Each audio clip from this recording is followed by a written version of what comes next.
What are some limitations of ethical hacking? Limited scope. Ethical hackers cannot progress behind a defended scope to make an attack successful. However, it's not unreasonable to discuss out of scope attacks potentially with the organization. Now, let me explain in a very easy way what is this C. Whenever you enter in one organization, they will provide you one document there. In that document, what will have, what they mention, the company will mention that you just need to perform the hacking on the specific IP addresses. Okay, just assume that in this is a report, in this report they mention some IP addresses, okay, like 192.168.133.142 or something like that. Okay, just ignore it. If you don't know about IP addresses or something like that, just try to ignore it. We will learn this also same networking section.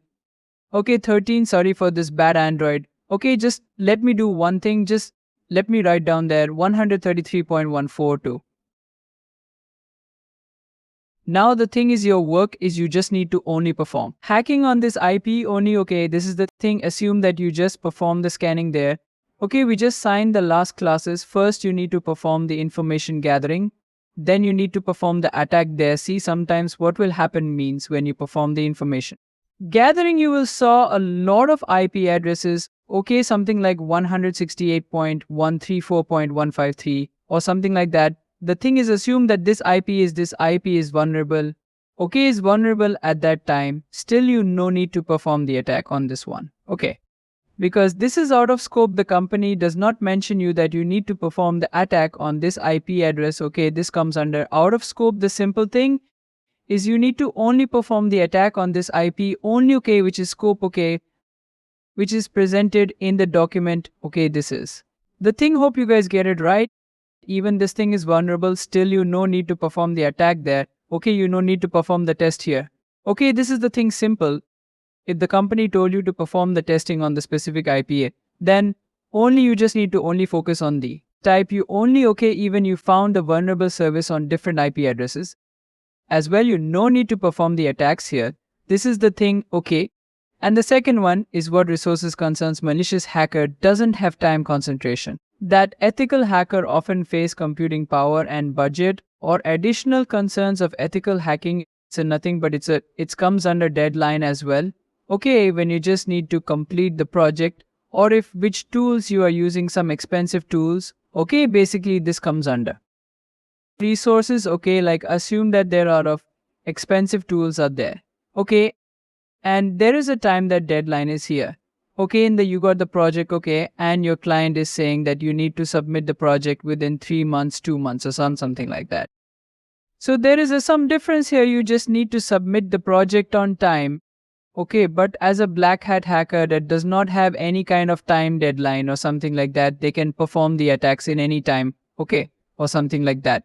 Okay, just try to ignore this point. It is not. Whenever you just enter in the real field, you will get this all stuffs. Okay, automatically you will get it. Okay, now there is a restricted method. Some organization ask expert to avoid test causes that leads to server to crash, a denial of service or something like that. Sometimes what will happen is, see, let me just ignore this point. Let me tell you in the real world, whenever I perform the attacks, this will happen to me.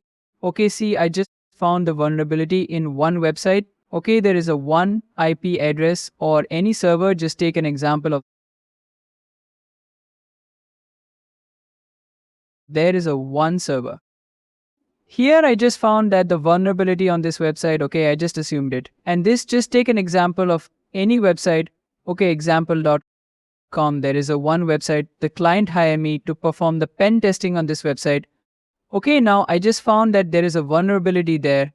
Remote code execution vulnerability is there, which is RC. We will learn about this also. Okay, do not worry, RC vulnerability is there. Now what happened means I just know that, okay, there is RC vulnerability in this website. Now client will say that, okay, you just found the RC vulnerability there, but do not exploit it. Okay, like do not upload any kind of malicious scripts here. Simple, just found the vulnerability. That is it, don't exploit it. This is the thing will happens. Okay, now there is another example is here. Just let me explain in a very easy way. Okay, see. In a simple way, what I am trying to say is sometimes what will happen is the server is running on the product base. Okay, like assume that we can't able to upload the malicious scripts here, because whenever we try to import, they cause the damages here. Okay, it's a real world environment. We import any kind of malicious scripts or something like that, then what will happen means the server will get damaged or the website will get damaged here. Okay, so that's why the client will avoid this kind of stuffs. Okay, they will tell you that just try to find the vulnerabilities but don't exploit it. Okay, this is the thing, this will happen. Okay, and just remember these things in your point. It's totally depend upon your client. Sometimes mostly they will tell you to exploit the stuffs, the things, but it will happen in the just ignore this all stuffs I will explain in the next classes. Okay, all right, hope you guys get it. But thank you, have a nice trip.